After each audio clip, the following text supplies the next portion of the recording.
আব্দুল্লাহ বিন Hudhafa ও তার সৈন্যদলকে ডাকা হলো। তার সামনে যাওয়ার সময় গেটের মধ্যে দেখে একটা শিকল ঝুলায় রাখছে, যেই শিকলটার জন্য মুসলমানরা মাথা উঁচু করে যাইতে পারে না।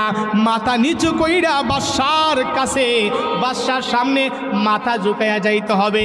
আব্দুল্লাহ বিন হুযাফা যখন দেখলেন বেঈমান তার দরজার সামনে শিকল ঝুলায় রাখছে,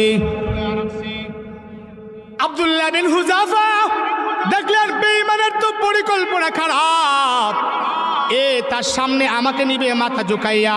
কিন্তু মুসলমান তো বীরের জাতি, বেঈমানের কাছে কখনো মাথা ঝুঁকায় না, ঠিক কিনা বলেন? মুসলমান তো বীরের জাতি, মুসলমান তো সাহসী জাতি।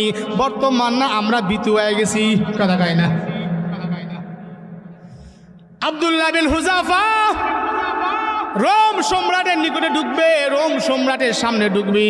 যখন দেখলেন সামনে শিকল ঝুলানো, ঢুকতে হইলে মাথা ঝুঁকাইয়া ঢুকতে হবে।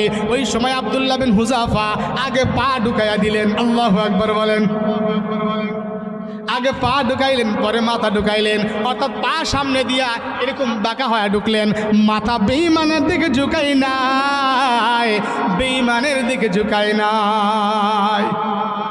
রোম সম্রাট দেখেই তো মাথা গরম, কিরি আমি সামনে